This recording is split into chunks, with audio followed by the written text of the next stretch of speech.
Hey guys, welcome to another episode of Day in the Life of Vintage Classic Specialist. As you can see, the 61 walkthrough bus is back with its interior almost all the way installed.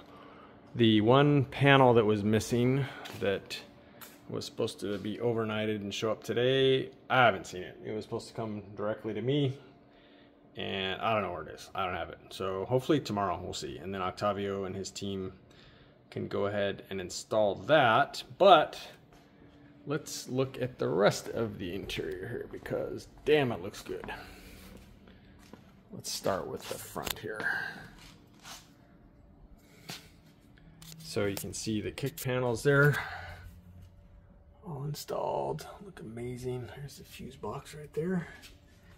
And look at these door cards, incredible. We still have to install the interior latches for those, but I think we have them, just a matter of putting them on. And the mechanisms, which I think we have now. A bunch of parts came in today, I need to dig through it.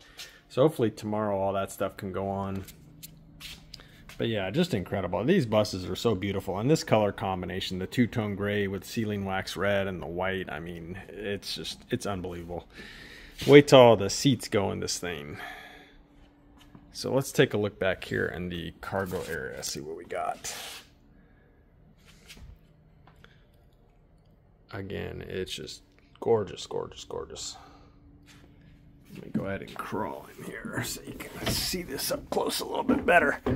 So here's the walkthrough section. So this is kind of cool. Lots of upholstery done here. So when you have a non-walkthrough bus, of course, with a bench seat in front, this is just a solid bulkhead here, and then there's some different stuff going on. But on the walkthroughs, yeah, there's this cool little area here, which is all upholstered. And you can see the trim strips around here and on the back of the little half bulkheads here, whatever you want to call them. So yeah, really cool looking. Walkthroughs are bitchin'.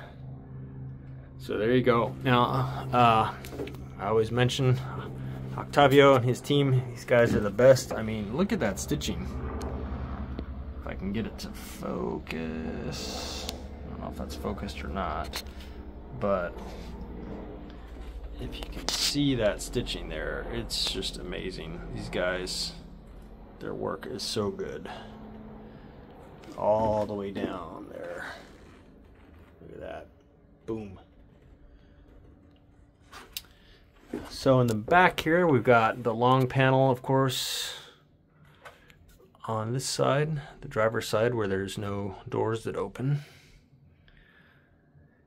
And with its armrests.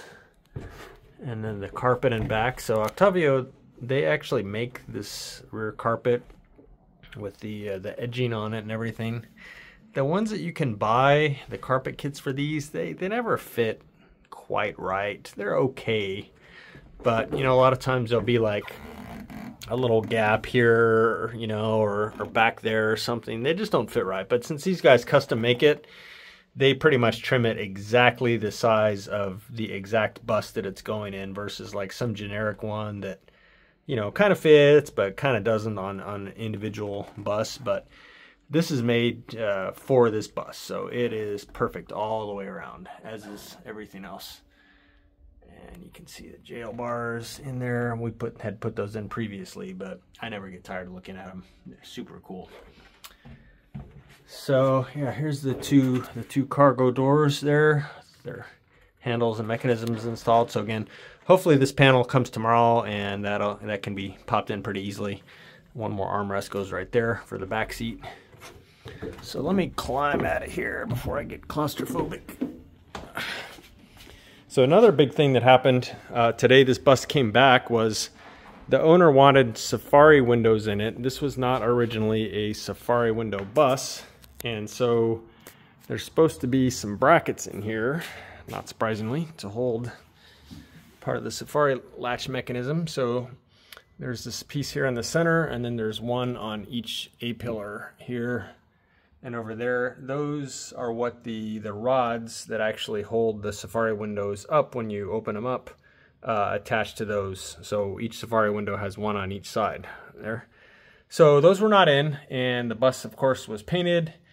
And so the right way to put these in, if a bus came from the factory, is that they're welded in. And a lot of people, what they do if they add them onto a bus that's already painted is they just put screws in them, and that's not really how we like to do things. So we went ahead and painstakingly welded these in, which is of course terrifying on a bus this nice. It's already been painted, but the owner was able to get some mashed paint in a rattle can, basically like professional automotive grade paint in a rattle can, matched to the color. And so we went ahead and welded these puppies in and then painted them in here. Lots of masking went on to make sure we didn't get overspray all over the place, but at this point, yeah, it looks great. So the Safari windows are ready to go in now, and we'll probably go ahead and put those in tomorrow.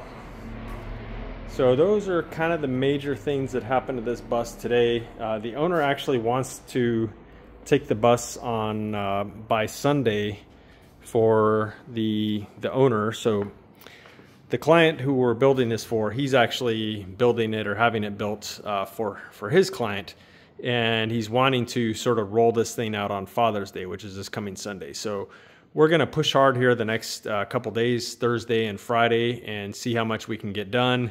The bus is definitely not going to be a running, driving bus by then, but we're hoping to have most everything done, at least the major cosmetic things. I think they're going to take the bus and they're going to put the bumpers on it, you know, maybe Saturday or something. And then I think they said they're going to install the trim on the engine vents here. But we're going to try and get most everything else done. Again, at least, you know, the big cosmetic things. We're going to try and build out the door windows, put in the Safaris. We'll mount the rear seats, the front seats, and, you know, pretty much have it looking like more or less a finished bus, even though it won't be finished. They'll take it, they'll do this, you know, kind of unveiling or whatever on Sunday. And then we'll probably get the bus back next week, and then we'll go ahead and actually finish it for real.